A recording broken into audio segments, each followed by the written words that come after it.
Welcome back. You are listening to Nate the Hate on YouTube, iTunes, Spotify, and Google Podcasts. Be sure to like the video and subscribe if you haven't already. And I'd like to thank our recent donors and dedicate this episode to Calvin Atkinson and Shamsa, both of whom have generously donated $100 in support of the channel. So thank you, Calvin Atkinson and Shamsa, and this episode is dedicated to you. And I'd like to welcome in my co-host, Modern Vintage Gamer. Hey, what's up, Nate? Great to be here. Thanks for having me on as always. It's always a pleasure having you here. And we have a deep topic to go into today, as in recent weeks, there was news from Bloomberg where they came out with an article citing 11 developer sources who have claimed to have access to new Nintendo Switch dev kits with 4K capabilities. And this is a topic that has been ongoing for the majority of 2021.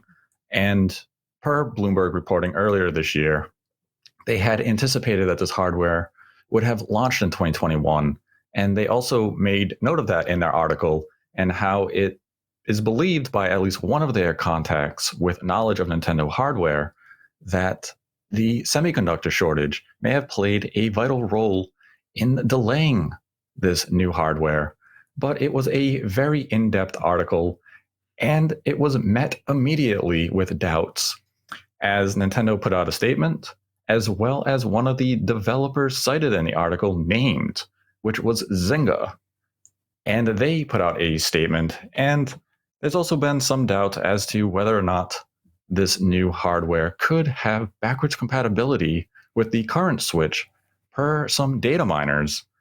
And over the course of the last several weeks, I have been reaching out to my own contacts to try to make some sort of sense into what is happening. And we're going to go over all of that in this episode. But I want to start today by addressing the two denials made by Nintendo and third-party developer Zynga. And we're going to start with the Zynga comment, as they made a statement after the Bloomberg article was published, where Zynga spokeswoman Sarah Ross disputed the article and made the statement the following. To clarify, Zynga does not have a 4K developer kit from Nintendo. Now, that statement is... It's very well worded, isn't it, Nate?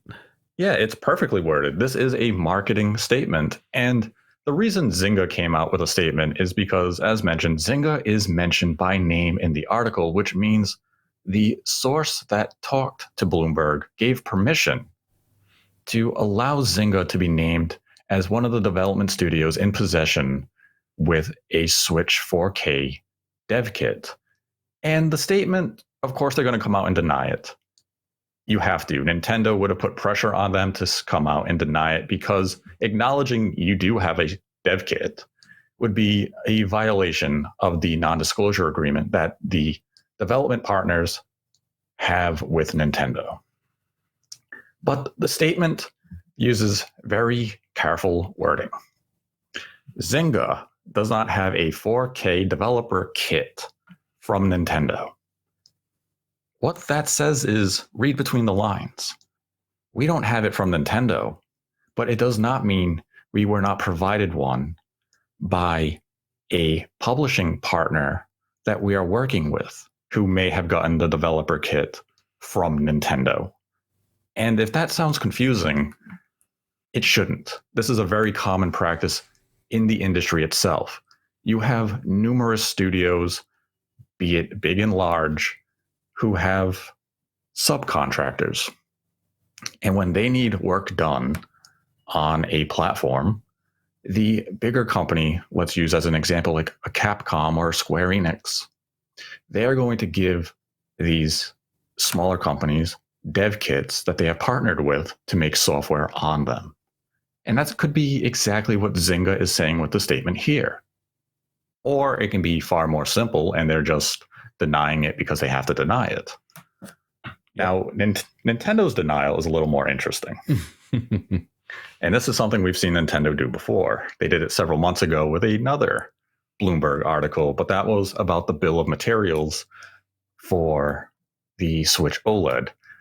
And after the article about the 4K Devkits coming to light, Nintendo quickly went to their investors' Twitter account and put out a statement which reads, "A news report on September 30th falsely claims that Nintendo is supplying tools to drive game development for a Nintendo Switch with 4K support. To ensure correct understanding among our investors and customers, we want to clarify that this report is not true. We also want to restate that, as we announced in July, we have no plans for any new model other than Nintendo Switch OLED model, which will launch on October 8th, 2021. Now, this statement, much like the Zynga statement, is masterful marketing PR speak, because Nintendo uses a phrase here that people continue to make note to. They say, well, Nintendo can't lie to investors. You're right, they can't. But they can use very careful framing to tell the truth, but not give the entire truth. And the phrase is that Nintendo is supplying tools to drive game development for a Nintendo Switch with 4K support. They're right. Nintendo isn't supplying tools to drive game development for a Nintendo Switch with 4K support, because the platform is not going to be called solely Nintendo Switch. Mm-hmm. It could be called whatever Nintendo opts to brand. It could be Nintendo Switch 2, Nintendo Switch Pro. Yep. And that statement would be correct that Nintendo put out, because it's not a Nintendo Switch once you add a following moniker to the brand. So, Nate, what do you say to those people that still don't believe this? In other words, you've got Bloomberg that are saying that 11 developers and Zynga is categorically telling them that they have 4K development kits. So there are still a lot of people out there that are very skeptical about this. They've heard this before. Bloomberg has made numerous articles over the last few years about Switch, and I'll say Switch Pro, which I don't want to use that term. But so what do you say to those people that are still not believing this or on the fence about it? Because for me, I would say that if you're bringing a report that is basically saying 11 developers have this dev kit, then even though we're never going to know who they are, at least not initially, that's something that you really just have to take a step back and say, you know what, I think there's something here now. This is not just a rumor mill. This is something else. Bloomberg has obviously gone around and gotten the receipts, because earlier this year, I don't want to say they got embarrassed by Nintendo, but Nintendo kind of shut down that conversation pretty quickly when they made that tweet about how there was no next generation Switch or whatever that they said. But this time they've kind of come back and done a lot of homework, and they've talked to a lot of different developers and basically have hit back. And I should also add that I think the next day after Nintendo tweeted out that they categorically deny Bloomberg's report, they reject the report, there was also the patent about the kind of the DLSS thing that Nerd was doing over at Nintendo Europe. And that's also something that's interesting as well, because it's clear that Nintendo is exploring these things internally. So there's obviously a lot more here than kind of meets the eye. But I guess the initial question was, what do you say to those people that are still kind of on the fence about this, or maybe just don't believe it at all? I would say at this point, what further evidence do you want from a report? Yeah. This is citing 11 game companies, naming one of them. That is unheard of. You never are typically seen a publication be given permission to name a development studio with access to a dev kit this far in advance of the product coming to market. And that was a smart play by Bloomberg to get permission from a Zynga source to name them as a studio with access to the 4K dev kit. Yeah. Because by naming them, Nintendo basically has no means to come back. We are citing 11 plus a name studio. How can you tell us that our information is inaccurate? Right. You can't. This is substantial evidence. This shows that numerous companies, and it's well beyond just these 11 studios that they have sourced. Yep. It's just the ones they've spoken to. Correct. There's probably other ones out there that are like, they haven't said anything, or they just denied it because, they're under NDA. They don't want to talk, which I totally understand. And this is a mountain of evidence. Yeah. And I think part of the denial or the dismissal of this information really comes down to the branding of the system itself. And that's why moving forward from this video onward is I will not use the terminology Switch Pro. In the past, the way information was relayed to me, it did sound as though this may be positioned as a revision similar to the Game Boy Color or even the new 3DS. Based on more recent information, I cannot stand by that any further. I agree with you, Nate. And I know we're going to get into the backward compatibility topic, but I think there's definitely some things we need to kind of talk about there, because the more that I read about this and read these patents that are coming up and hear about a new chip, and 4K, right? I mean, this is not X1 anymore. This is something else, right? So with that kind of leads me to believe, well, this is not a revision. This is something completely different. Yes. And maybe that is what has caused so much confusion and doubt, is just the terminology that was assigned to it. And it's important to note that when you're talking to a developer who has gained access to a new dev kit, it's not always going to be labeled on the sheet successor. It could just be, here's new hardware. And what I do want to make clear right now is that this is a new Switch. This is a new hybrid Switch. The branding of the model, as far as developers are concerned, is not important. They just want better hardware to work with. The branding is for the consumer and for Nintendo when it comes time to market the device to us. If they want to call it Switch 2, Super Switch, Switch 4K, that's up to them to decide upon when the time is right. But I think a lot of people became overly invested in the pro terminology because at the time, you didn't know what else to call it. Yeah. If let's say if earlier this year when we talked about this topic, if I went into my headline and I called it the next gen Switch. Now keep in mind, this was early 2021, even late 2020. You would have had people saying there's no way Nintendo's already working on a successor. We've already seen games that they're announcing for early 22 with like Splatoon 3. Why would they bring that to the current Switch if a successor is coming out soon after? Right. And that would have been a whole different hodgepodge of a mess.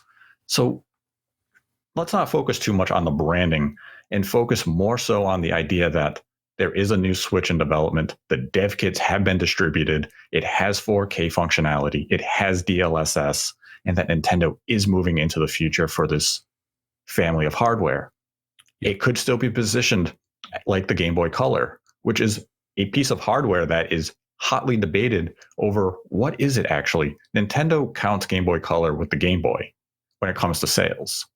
But I found an old Iwata Asks interview about the 3DS where Nintendo of America specifically cites Game Boy Color as the successor to the Game Boy. Ooh. I hope Mike Minardi's not listening to this because he'll pull that article up. But like, who out there who calls the Game Boy Color a successor to the Game Boy? By all means, there is an argument to be made there. But because Nintendo counts sales for the Game Boy and the Game Boy Color as one and the same, it was viewed as a simple revision. Yep. So, I mean, this could still be positioned in that way. It depends ultimately how Nintendo wants to count hardware sales. If they do a unification of the Switch and this new Switch as one and the same, or if they count them separately, that's for Nintendo to figure out. But for us as the consumer and for those listening, it doesn't matter. The cold, hard truth is a new Switch is being developed. Development kits for it exist. And we'll discuss a little more on what that means in the second half of this episode, because I do want to get into the tweets made by renowned data miner. Well, before we do that real quick, Yes. I just have one question for you. So why do you think Zynga put their hand up and said, yes, you can quote us as a source? Do you think it's because they do have a publisher that is obviously, is someone that we don't know, so that they have that kind of buffer between themselves and Nintendo? Because you're right. I mean, I think if they did that, that would give them that buffer where they could say so. But don't you think the publisher, whoever that may be, would be kind of upset with them that they did announce, that this person did basically reveal that it was Zynga?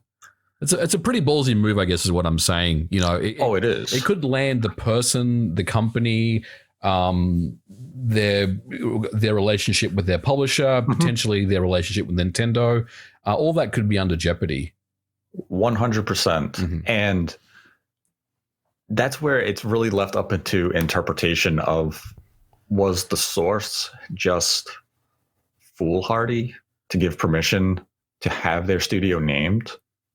Or was it really a case, as you mentioned, maybe they felt as though there was enough buffer between them?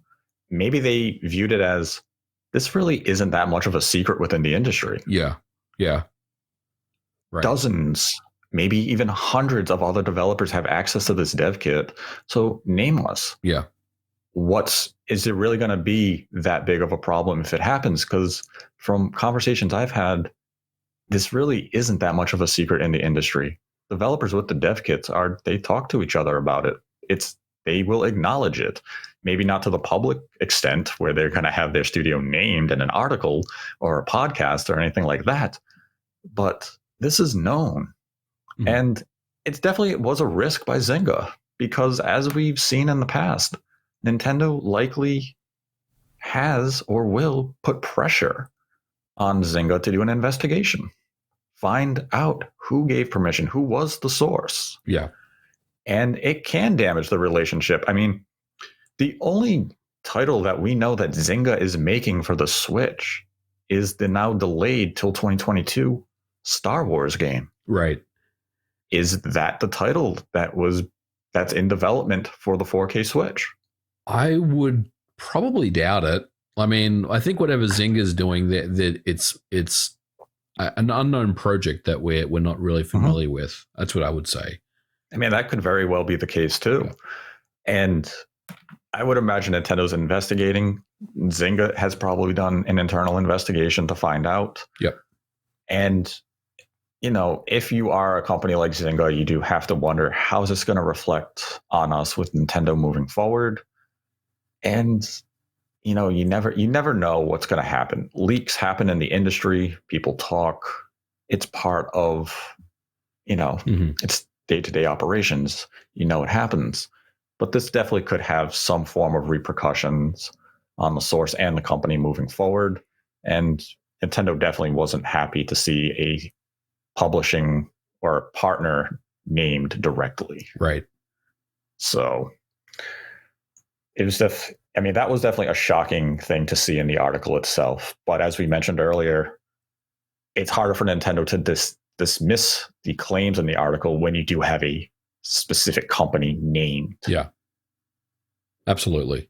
So like for the article, that is invaluable information. For Nintendo, that's a cause of concern, because now they're looking at it saying, really? Yeah. You're willing to talk and go on the record? Right.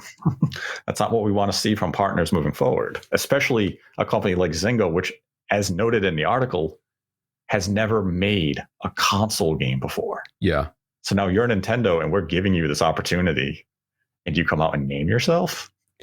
Yeah, but I mean, like you said, they're probably got some kind of a buffer between themselves and Nintendo. They're obviously working with a bigger publisher that shall remain nameless. We don't know who that is, Right. and I think that's probably what's going to save them in this scenario. But I think Nintendo would be pretty unhappy with Zynga either way, and they're trying to find out what the hell was going on here.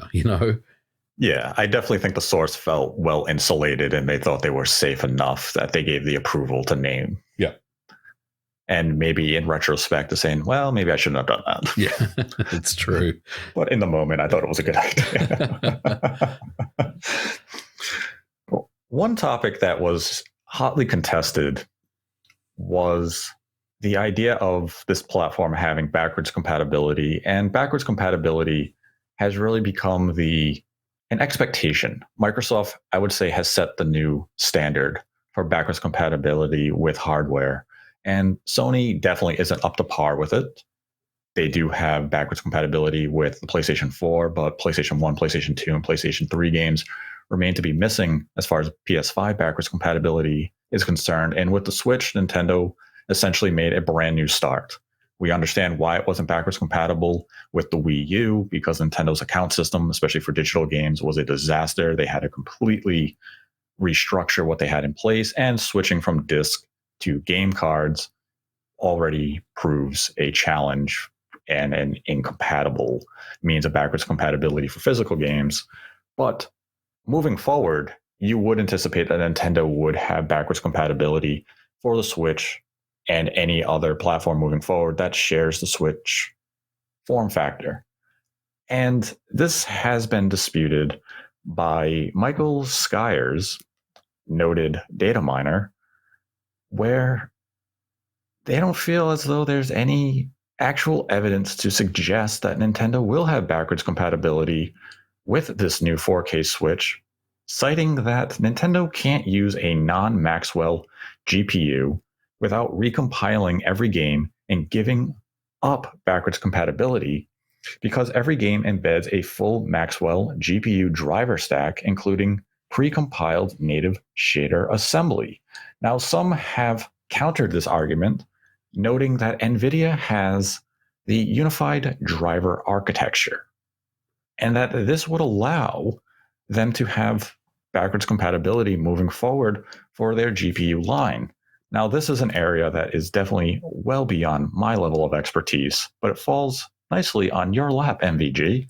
Damn it. And that's why we have you here. So you can educate us on these type of complex technical matters. Well, and go ahead, Nate. How would you explain to us, the layperson, the challenges that Nintendo could potentially face with backwards compatibility going from the Switch, which has a Maxwell GPU, going into something new like the codename Dane, right? SoC, which should be employing a more modern GPU and architecture with tensor cores and many of NVIDIA's more modern techniques. So I'm going to side with Cyrus on this one. So to kind of explain what he's talking about, just to the layman, when every single Switch game out there, every single one that you either buy physically or you download, will have the game data on there, but it will also contain its own version of the GPU driver, right? Embedded into the game. And all the shaders that the game needs pre-compiled. So everything is just kind of bundled up into this one package.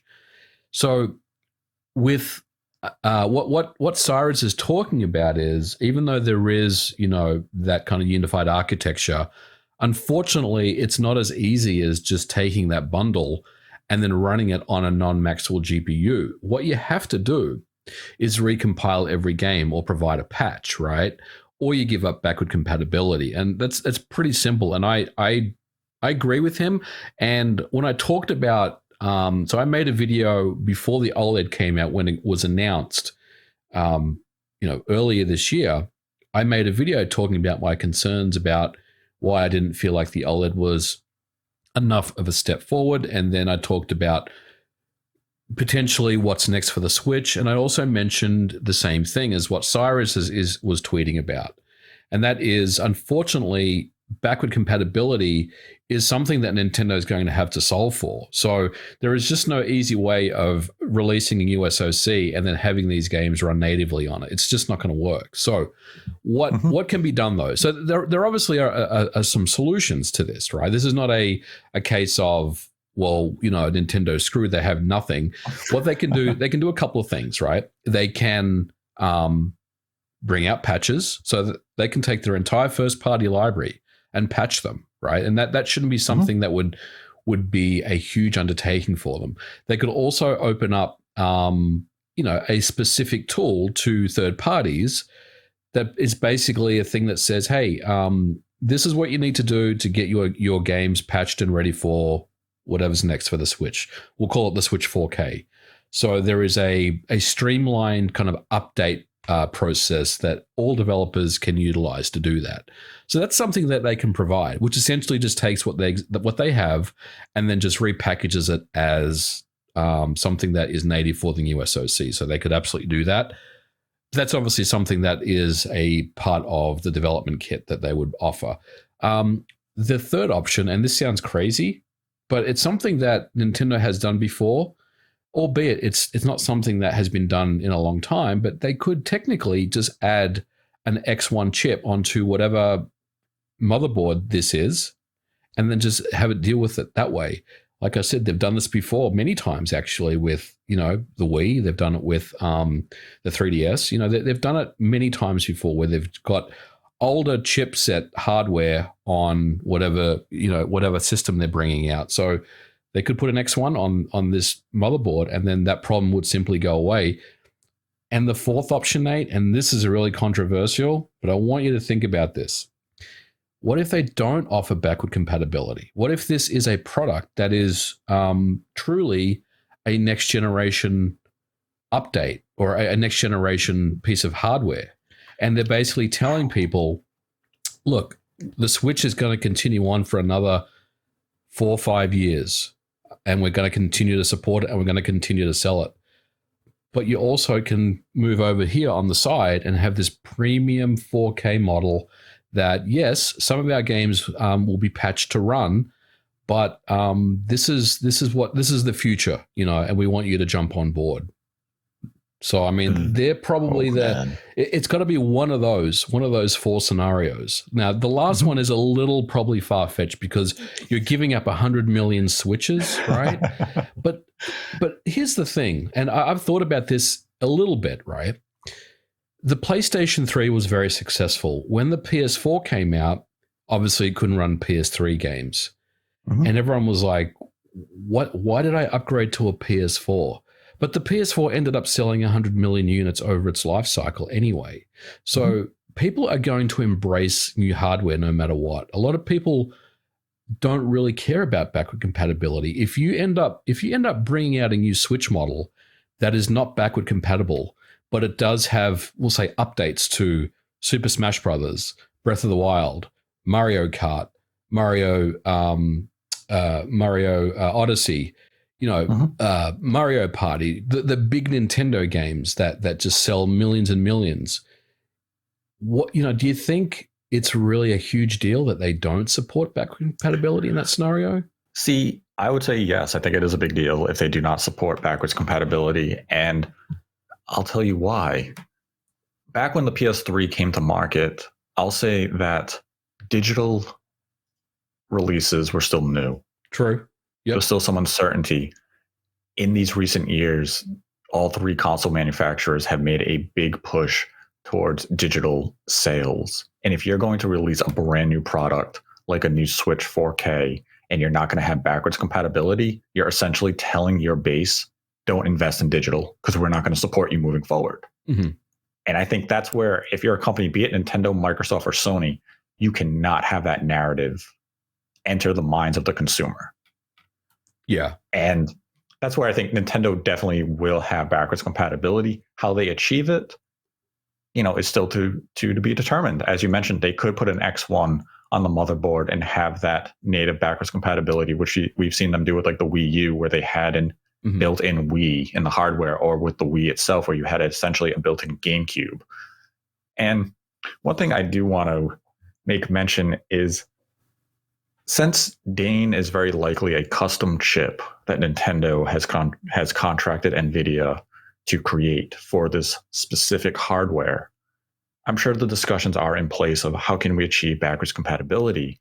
Now, could Nintendo go to NVIDIA and say, let's have a Maxwell driver that is compatible with what we're building to make backwards compatibility possible? Maybe it's not 100% backwards compatibility. Maybe it's 99.9%, similar to what we've seen with the PlayStation 5 and PlayStation 4 games. Yeah. But there definitely would be conversations between Nintendo and NVIDIA when building this new SoC to power the Switch 4K, and backwards compatibility to be a feature that is enabled. I think they have to do that. They have to do that. If they are indeed going down that path, then they are needing to offer something that will fall back to or have some level of compatibility with the existing Maxwell stuff, whether that's in the SoC or not. But I guess, the other option, Nate, is, like I said, they kind of put the emphasis back on the developer. They could just patch all their first-party games and then have them available for the new model. And they're basically incentivizing their third parties to do the same thing. Resubmit your game. It's a real simple process. It doesn't cost you anything. We're not going to lot check the game, or they probably would lot check the game, but it's going to be something that they'll make really simple for developers just to resubmit their game, and with a new patch for the newer model, and do it that way. I mean, that's one way I could definitely see it. Offering something in the SoC is also something I could see as well. But we haven't seen any evidence of that at this time, but that's not to say that it doesn't exist. So I just wonder which way they're going to go here. You're probably right. That whatever's next will have to run the existing Switch library. I think that's probably a safe thing to say.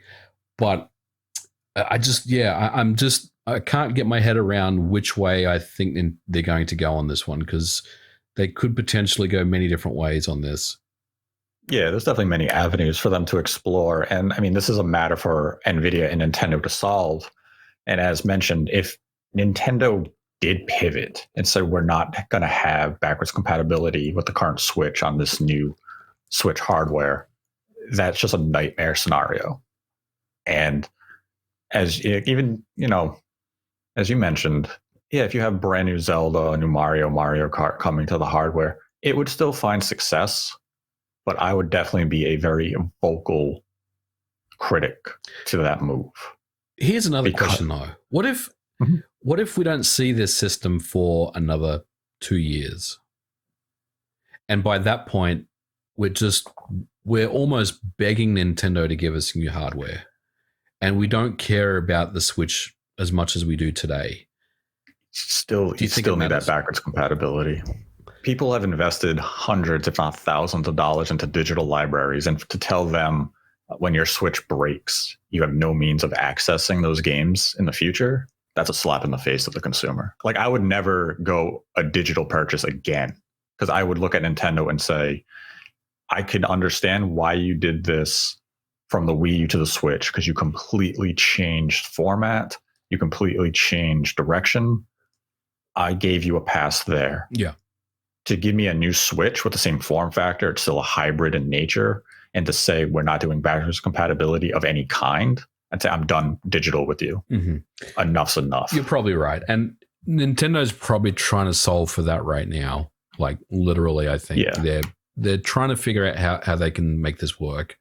That's where I think Microsoft set the new standard. Yep. This is what you're seeing with the Series X, which has compatibility back to the original Xbox. And if you had that Microsoft account that you registered back on the Xbox 360, all your digital purchases have, save for a few Xbox 360 games that have not been added to backwards compatibility yet, but you still have your entire Xbox One catalog.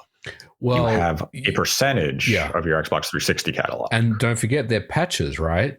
So Nintendo would have to do something similar. Like any of those games that you play on your Xbox Series X or S, that's 360 or OG, even some One games are all have patches applied to them so they can run on this current hardware. So I think you're right. I mean, I think this is probably what they're going to do. But they have a lot of stuff to figure out. I wouldn't want to be in Nintendo's shoes trying to figure this one out because you're right. They have to support this. And I was only, offering alternative hypothetical scenarios that would probably really upset a lot of people. But the thing is, Nintendo, their fans are very loyal, right? They're going to jump on they're going to jump on anything that they offer. Whatever's next, they're going to buy it. But you're right. I think they have to be very careful on this one, especially, like you said, if you have an all-digital library. The days of the PS3 wasn't anything like what we have today. Sure, people probably have a PS3 digital library that they're not happy that they can't play on their PS4, but this is a different animal altogether because, this is the last 4 years or so of digital purchases. If you like digital software, then you're being told you can't bring that forward. That would not really fly well with a lot of people. Yeah, especially with the Switch format that Nintendo themselves made this convenience. You wanted to go with digital games so you could have a large library of games with you on the go. Yep. And, they really pushed that digital adoption rate. So if you didn't have backwards compatibility, you can push Nintendo fans so far with bad business practices. But I think if they went that route, you may lose a significant percentage of your base because that's would be the ultimate anti-consumer move. What about physical? Do you think they have to have the same cartridge format in the next model? I think they could go that similar cartridge format like we saw with the 3DS. It wasn't identical to the DS. Yeah. It changed just enough, but you still had the DS backwards compatibility. Right. But I could see them keep the same card format as well with this new 4K Switch. I could see them even stay with the same card size format and maybe not even exceed the 32 gigabyte size in favor of going for like a 64 gigabyte. Because if Nintendo is opting to use DLSS as a solution to achieve 4K, you can keep those textures to 1080p and you don't need to take up valuable space in file size for native 4K texture resolution. So that's where DLSS plays to Nintendo's favor. You can keep file sizes down. It can keep costs down because we've seen 32 gigabyte cartridges are still fairly pricey for the Switch, but maybe in another year and a half with the introduction of a 4K Switch, the price of that game card comes down substantially and you can see more games utilize a 32 gigabyte game card. And that could open up avenues for publishers to bring additional software to the platform. Yeah. Yeah. And I think you're right there. I just wonder if, they're very well knowing about the price of 32 gigabyte and 64 gigabyte cartridges. And maybe they're trying to come up with a better solution where it can reduce the cost of people or developers, publishers making physical versions. Because like I'm thinking about the big games, right? Like the Final Fantasy VII remakes and stuff. Will we see those on the next generation of Switch? And I don't mean Final Fantasy itself specifically, but just those bigger games that we know probably don't really fit well within the Switch's architecture right now for various reasons, and it's not just lack of performance or anything like that. It's also storage issues. Do you think Nintendo will solve for the kind of the small flash size, which they've kind of done a little bit with the OLED model, but I'm kind of more interested about the cartridge size, whether they'll come up with a different cartridge format that is just cheaper for them to manufacture in the long run? I'd imagine that they are actively investigating that. I mean, I could definitely see them introduce a 64 gigabyte cartridge with this new Switch if publishers need it. Like, I don't think we're ever going to see like a 256 No. gigabyte game card or anything of that type. Right. 64, I think 64 gigabyte is probably the limit that we will see them introduce to the market. Yep. Because I would agree. like a game like Final Fantasy VII Remake, as an example, if they're still just targeting a render of 1080p for the texture work and everything else, it just comes down to that compression. How much can you save in the file size? And you should be able to make that fit on a 64 gigabyte game card. And then you let the magic that is DLSS use its AI wizardry to give us a nice 4K image output on our televisions. So, I mean, I'm sure these are all things Nintendo is investigating with their partners, the game card manufacturer, which I believe is Acronix. I'm sure they're in discussions with them saying, what's possible? What can we do to favor our end goal and what we want to deliver? And I mean, this kind of goes into the background of how complex it really is to bring a system to market and how you need specific technologies to make games come to your platform. And yes, Nintendo could have avoided all of this had they just made a system that used a disc, but they went the hybrid nature, and you need to go with a format that makes portability more feasible for the consumer. And that's why we have game cards, which unfortunately do come with a high cost. Yeah. So when do you think, and this is a spitballing, when do you think we'll see this system get announced? I'm not saying released, I'm saying announced. Obviously, Nintendo is focusing on the OLED model right now, and they probably will for maybe for another year. But when do you kind of see Nintendo finally revealing what we've all known for such a long time, and basically just reaffirming what Bloomberg was talking about? Timing of the announcement, I think, is something that Nintendo really has to perfect. This is something that, if we look to the Bloomberg article, where they do make note that they believe that it could come to market as early as late 2022. If I'm Nintendo, I'm not announcing this platform until late 2022. I would be looking to replicate what they did with the original Switch. Give it about a 6-month window from announcement to release. And it's all going to come down to timing. So let's say it did launch in 2022 and it mirrors what we saw with the OLED. It comes out in October of 2022, as an example. If I'm Nintendo, I announce it. I don't announce it at E3. I announce it in July, like they did the OLED. But that inherently does run a risk. I mean, you're going to upset people who just bought an OLED saying 1 year later, you just released something better. Why did I buy this? And Nintendo's done this time and time again, especially with their handheld line. They introduce a new revision of their handheld, and all of a sudden they come out with a better one a year later. So this isn't really unheard of for Nintendo. For what I've been able to gather, late 2022 is at least something that publishers are gearing up in terms of having software prepped. Now, that does not necessarily correlate to a release date. Right. That doesn't mean anything, really. All that means is we're building software with the idea of having it finished for late 2022. And what we saw with the PlayStation 5 is Sony was looking to publishers and partners who were planning to have their games available on day one for the PlayStation 5. They wanted them to submit their games for certification around September to late August. So 2 to 3 months prior to the actual launch. So Nintendo could be looking at partners and saying, get these games done during that holiday stretch of 2022, because our intent is to release the Switch, the new Switch, in Q1 of 2023. And we need to know what games we're going to have 100% on digital and store shelves come launch. Yeah. It's just about planning.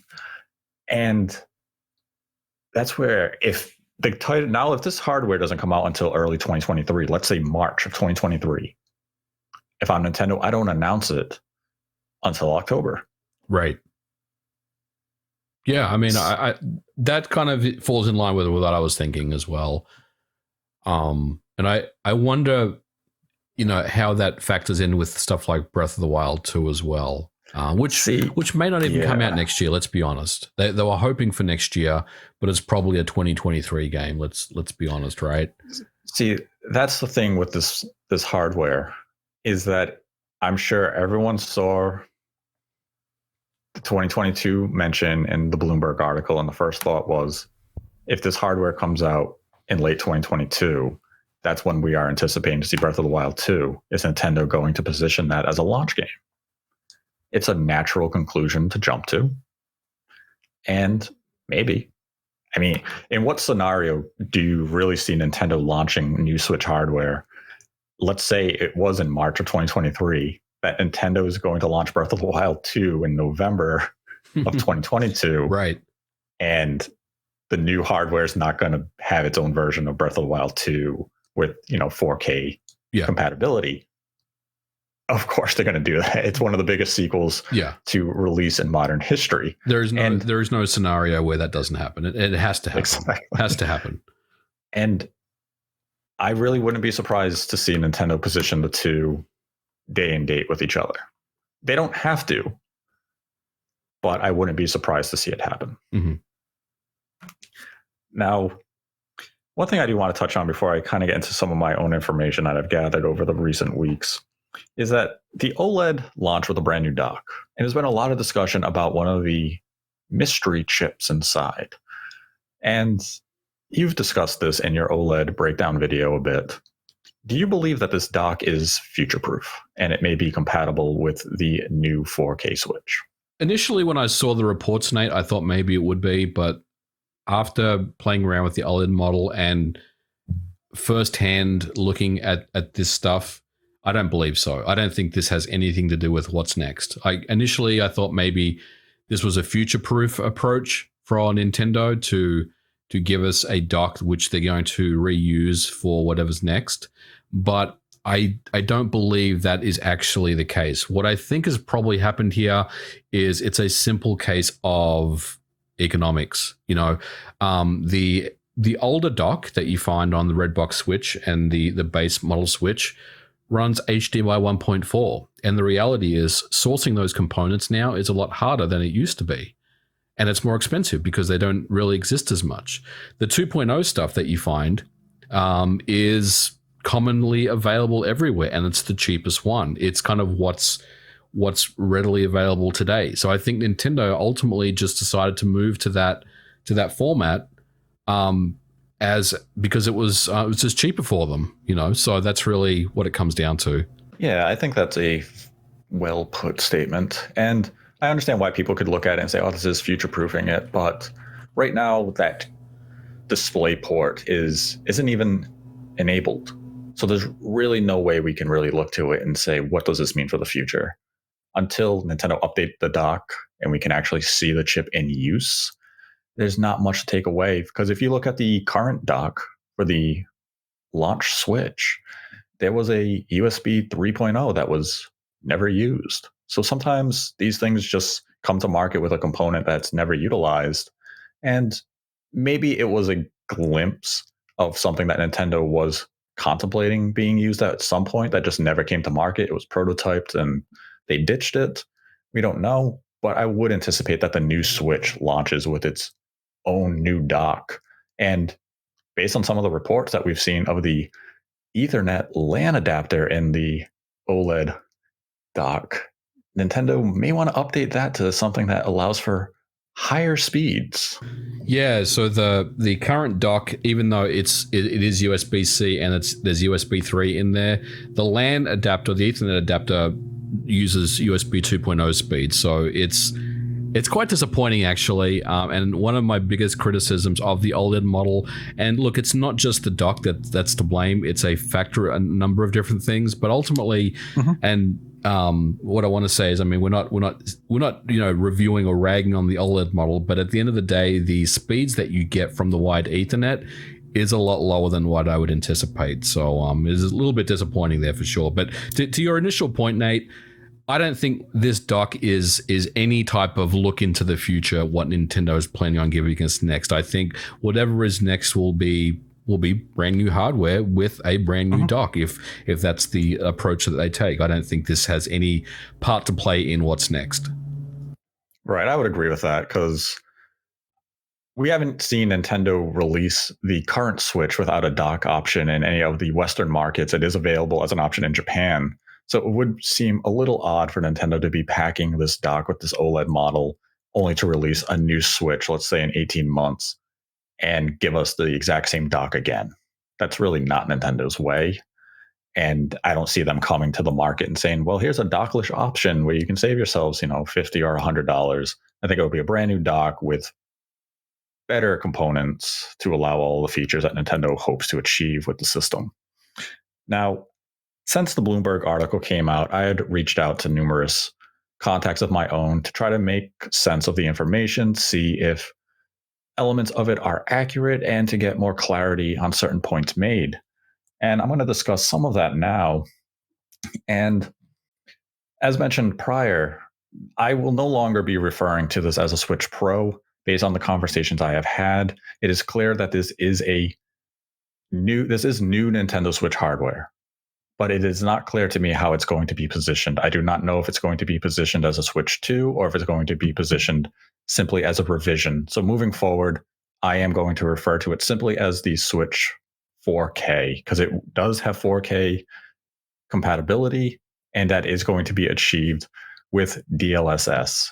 Those facts are solid. There is substantial evidence backing that information, and there is no reason to anticipate that that is going to change anytime soon. As for a release window, as Bloomberg had noted, it appeared that it would be in the second half of 2022. Based on conversations I have had, the second half of 2022 is definitely a time window that publishers are gearing up their software releases for. But the caveat is there is the possibility it does release anytime between late 2022 and Q1 of 2023. That is the window I was given. So use those 6 months as an area of expectation.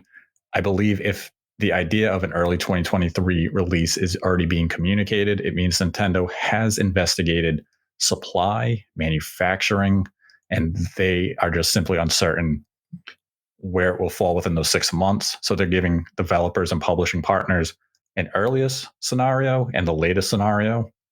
So that is the expectation currently. It could always shift, more towards 2022 or more towards 2023. But we're saying this in October of 2021. A lot can happen. Devkits went out to bigger partners late 2020. Devkit distribution has continued this year.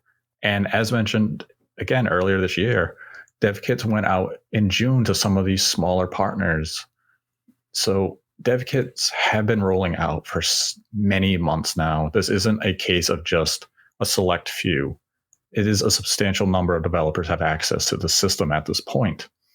For software, it's, again, kind of as mentioned previously, there are games in development that are only coming to this new Switch. And what I mean by that, it's just for the Switch family. These games will not come to the current Switch. They will only be on the new Switch. And obviously they'll come to like the PlayStation, Xbox, and PC. The percentage of these games, I could not give you an accurate number. It could, if this is going to be positioned as a successor to the Switch, obviously that number is going to be higher than if it is a revision. But we can look to the PlayStation 5 and even the Series X. They don't have that many exclusives right now. So it may take a year, maybe 2 years until we see a full-on transition of commitment of resources to this new Switch in terms of exclusive releases. Yep. It's definitely going to be interesting, But I can say with confidence, there is a new Switch out there. Dev kits have been distributed. How it's going to be branded is anyone's guess at this point. It could be Switch 2. It could be Switch Pro. Mm-hmm. For now, let's just call it the Switch 4K. Yeah, I think that's right on the money, Nate. I feel the same way about it. Yeah, 4K functionality achieved with DLSS is the one consistent piece of information with this hardware. So Switch 4K feels as though it's a more appropriate moniker to assign this hardware moving forward. And hopefully that allows some clarification to listeners as how we're going to discuss this product moving forward. And this way, there's no confusion or misunderstanding how it's going to be labeled and positioned by Nintendo, because ultimately that does not matter. We'll find out how they want to position it when the time is right. But the important takeaway is new Switch hardware is in active development. Games are being made for it, and developers seem to be quite excited about what the potential is going to bring with this hardware. And with that, we can move into some of the Streamlabs questions for this week. And our first question and donation comes from Jackie G, who donated $1 and writes, "Hey MVG, when are you going to be the hero that we all need and port Daikatana to the Intellivision Amico?" Well, I need to get my hands on an Amico dev kit first to do that. So I don't know how I would approach Intellivision about getting one, but yeah, maybe one day we'll see Daikatana on the Amico. Then had a $5 donation from Sign Smelled 76, who writes, "After the Switch OLED was announced, what did your insider say? Was the Switch OLED supposed to be the Switch Pro, but not because of component shortage? How close are we to getting rare replay for Nintendo Switch Online? Peace. You're the best." After the Switch OLED was announced, my contacts all said the same thing. That is not the hardware we've been working on. Mm-hmm. And they were very confused by the announcement. And the simple reality behind that is there were no new dev kits distributed for the OLED. That only recently happened. So they were working on a 4K Switch, as we discussed in this episode. And they were very confused by that announcement because they had no idea that such a model was coming to market. As for rare replay coming to Nintendo Switch Online, I think the closest you're going to be able to play rare replay games on Nintendo Switch Online is just going to be N64 versions of some of those games. I would agree with that. But it is interesting because I had heard several years ago that Microsoft was considering bringing a version of rare replay to Nintendo Switch. Maybe the port didn't come together to their vision, and this is how they pivoted and said, well, you can have Banjo-Kazooie and maybe Banjo-Tooie and some other N64 games moving forward. So that actually could have happened very realistically, and that shows you how fluid the industry is, that what was planned at one point could have changed into something that, better or worse, the consumer is still going to get their hands on the games in some form. Then had a $2 donation from Liam Warner, who writes, "Do you think games that come to Nintendo Switch Online are there to stay forever, or will they be cycled out eventually, at least with third parties? Also, do you think Nintendo will ever consider a streaming avenue for these games rather than downloading an app?" I would imagine that the third-party companies have entered into a contractual agreement to have these games on the service, meaning Nintendo has paid for the games to be added to Nintendo Switch Online. As for Nintendo doing a streaming service for Nintendo Switch Online to let people play the games, let's say like on their phone, I would imagine, or even like the PC, I would imagine is what you're referring to, I would not hold my breath. Then had a $3.96 donation from Matanume, who writes, "All right, boys, you know the question. It's been asked many times since December 2018. Who's gonna be left? I'll go with Ryu Hayabusa. Such a shoo-in, being around since the NES days. Failing that, an SMT demon or Pokemon. Who's it going to be? This going to be Sora. This didn't age very well, unfortunately. No, unfortunately. It's going to be Sora. It's going to be Sora. You heard it here first. Yes, we recorded this on the September, on October 1st. We just held it. Then had a $100 donation from Calvin Atkinson, whom this episode is dedicated to. And they write, "Hi, Nate and MVG. Given how things are between Microsoft and Nintendo, is there anything else stopping a new Diddy Kong racing game being made as a companion piece to Mario Kart 8 Deluxe, other than possibly wanting Banjo and Conker as returning characters?" I believe those would be the only obstacles. Otherwise, Nintendo would be free to make a Diddy Kong racing game. Yep. They just need a developer to do it. Mm-hmm. That's exactly right. Night dive. We're busy. We got a lot going on right now. Then had a $1.69 donation from Mr. Studmuffin. Right, "Hey Nate and MVG, I've always wondered, when you announce on Twitter that there will be an episode the next day, is the podcast already recorded? Or do you record it that morning? Asking so I can send more relevant questions for that week in time. Typically, if I put it up on Twitter, then an episode is dropping the next day we have already recorded. That way, I put out the tweet in anticipation that the episode is going to be available tomorrow. That way, I don't get ahead of myself and tweet something and then we don't end up recording." Yep. Then had a follow-up donation from Mr. Studmuffin of $1.69. And he writes, "Hope Nate makes a surprise appearance at Too Many Games. Does most of the Spawncast actually not know what you look like?" Were you in the crowd? I was not in the crowd at Too Many Games, and most of the Spawncast does not know what I look like. Only Jordan Fringe has seen me in person. Not even MVG has seen my face. Or have I? No, I haven't. I haven't. You could. I could be walking around. Never know. Maybe next year's Too Many Games. Maybe. See what June 2022 brings.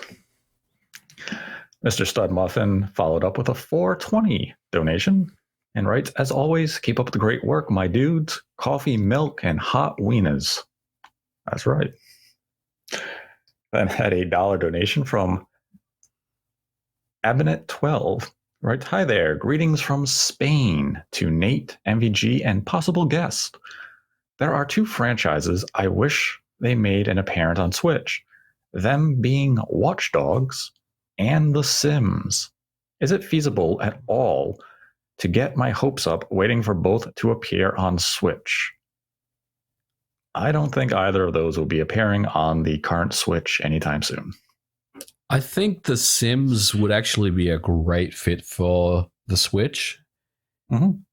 Watch Dogs is something I think we'll never see on the Switch. The Sims could happen in some form, but it's hard to imagine that as well. So, yeah, I wouldn't get your hopes up on either of those, unfortunately.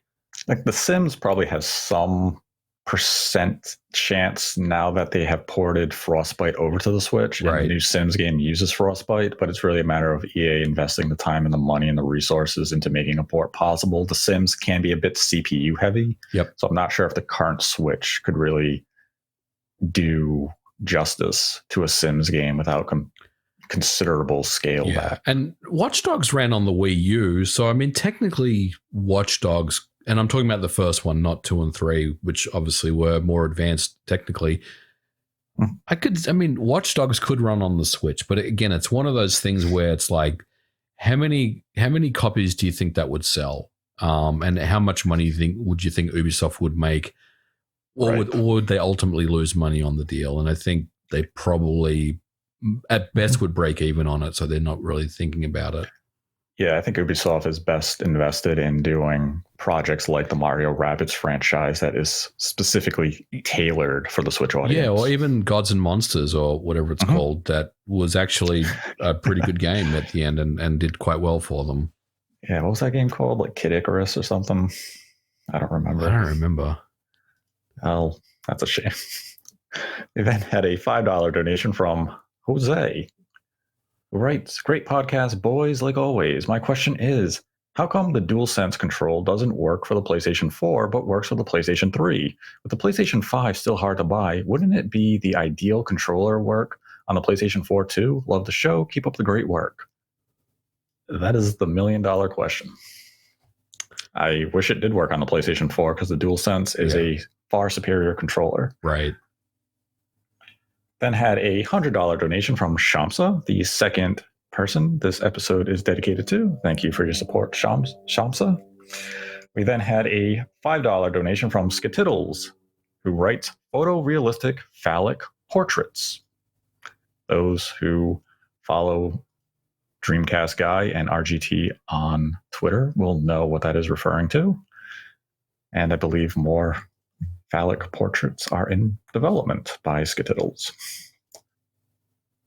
Liam Werner donated $1 and writes, Smash Ultimate is done. Because of this, I was wondering what your overall final thought on Sora, the DLC, and the roster as a whole are now that it's all complete. I never played Kingdom Hearts, and yet I still teared up because of how impactful it was. I think Sora was a good final addition. As for the DLC as a whole, I was pretty shocked at the Square Enix representation overall and the lack of Nintendo representation across the two fighter passes. And overall, I mean, this is probably the best fighting roster you'll ever see compiled in a single game.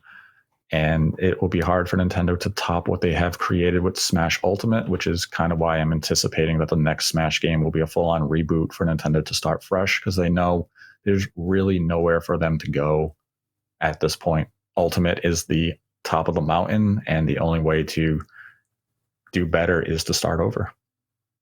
Agree. Then had a follow-up donation by Liam Warner of $1, and they write, MVG commented on Twitter about Kingdom Hearts being cloud games, being an example of devs needing better hardware. The argument of whether 1 and 2 could have been physical aside, do you think some of the cloud games could get native ports with the Pro Next Gen? Maybe. If there is popularity. See, the thing is, we don't really know. We don't really have any insight onto the sales of these cloud games, how well they do. I mean, it's. I think there's a blanket kind of argument that they don't sell very well, but we don't really have any metrics around how well they do. But let's say Kingdom Hearts 1 and 2 does really well on cloud, right? And then the next gen hardware does come out, then maybe that's something that Square may turn around and say, you know what, we should invest some money into this because this is doing a lot better than we thought. So yeah, I would say the door would be open for that. Mm-hmm. Then had a $4.20 donation from Mr. Stud Muffin, who writes, Smash Bros. Ultimate is very much responsible for expanding my gaming palette with titles I never would have imagined myself playing. Maybe it's time to blow the dust off the old Kingdom Hearts games sitting in my backlog. Yes, that would be well advised. Then had a $5 donation from Oric305. Writes, greetings, Nate and MVG. I've been seeing Assassin's Creed Valhalla on sale between $20 and $25 and curious if it's worth checking out on Series X at that price. Opinions on the game seem to be all over the place, and I find it kind of sus. It's that cheap already. I know you played that game, MVG. I did. I played the game and I finished it. Assassin's Creed for me is a guilty pleasure type of game. If you like Assassin's Creed games, I would say check it out. I think you'll have a good time, especially at that price. But if you're coming into it thinking, or if you're coming into it and not played an Assassin's Creed game, or at least not played one for a while, you may just want to spend your money elsewhere, let's be honest. But I think the game is fine, and I think at that price point, it's probably worth a look. And Mr. Stud Muffin donated $1.69 and writes, what games get too much hate that you actually enjoy? For me, it's Tokyo Mirage Sessions.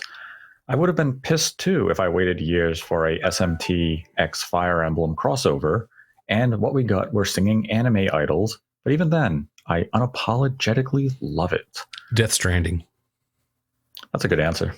And you know what? I'm going to go with The Last of Us Part 2. That's a good answer as well. Death Stranding is a masterpiece. It gets it gets completely dismissed. And look, people have their opinions, and I get it. There's definitely a lot of setup in that game, and people don't like the walking simulation aspect of it. But I think the game is brilliant.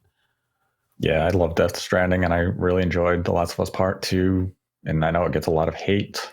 The only game that deserves nothing but hate is Mario Sunshine. True. And we had a $5 donation from Inspector Galifianakis, who writes, if you could only afford one, at least for now, which would you get, a Steam Deck or an Index VR kit? I know one is almost twice the price, but try to ignore that. I have a PC I can run VR and many VR-ready games already. Love the show. Thanks. I mean, there's the Resident Evil 4 VR lure, which makes me want to get a VR headset, but I think I'd rather get the Steam Deck. I think that's something I could definitely mess around with and enjoy a lot more. Yeah, I mean, the only VR experience I have is with PlayStation VR, and I'm not a big PC person, so the Steam Deck really has a limited appeal to me. Yeah. But I'd probably go with VR of those two choices. We had a $3 donation from Symphonic Balance, who writes, do you think Microsoft chose to allow Banjo-Kazooie to be on the Nintendo Switch Online because they are trying to gauge the interest level with the IP and see if they should do a new project with it? Would Nintendo share those stats with third parties?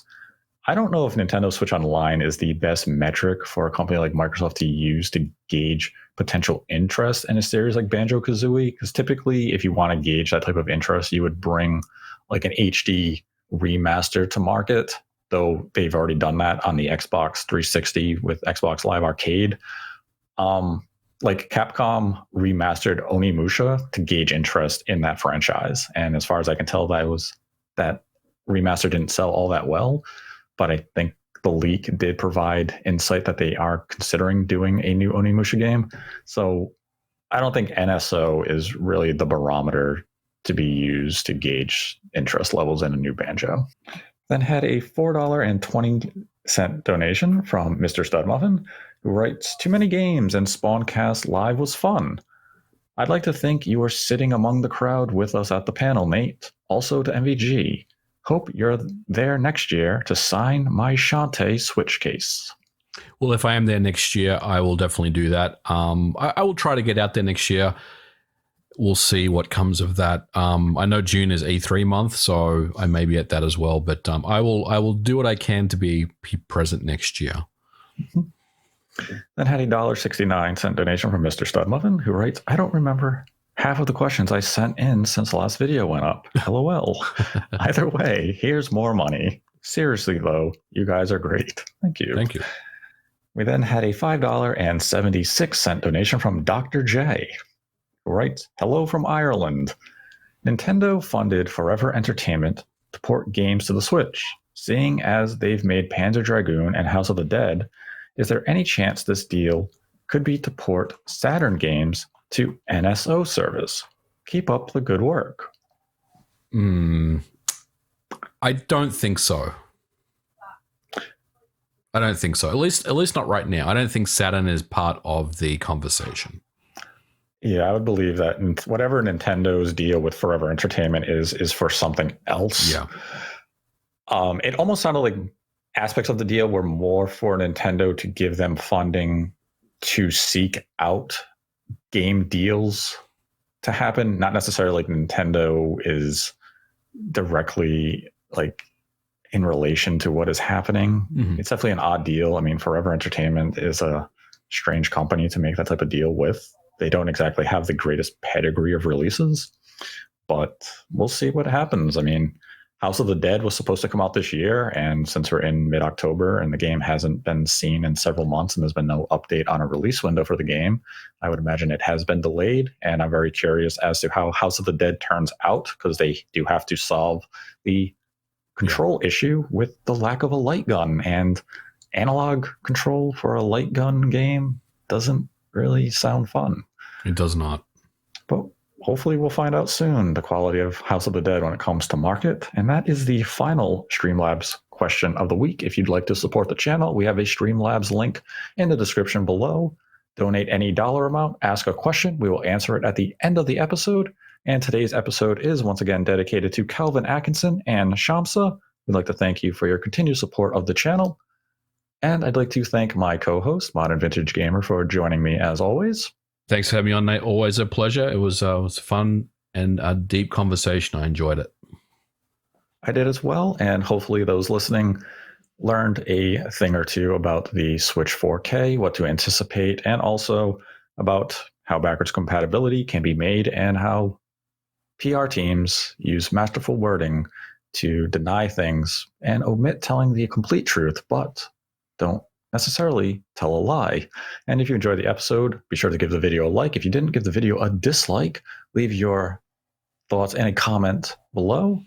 And until next time, continue to embrace the hate.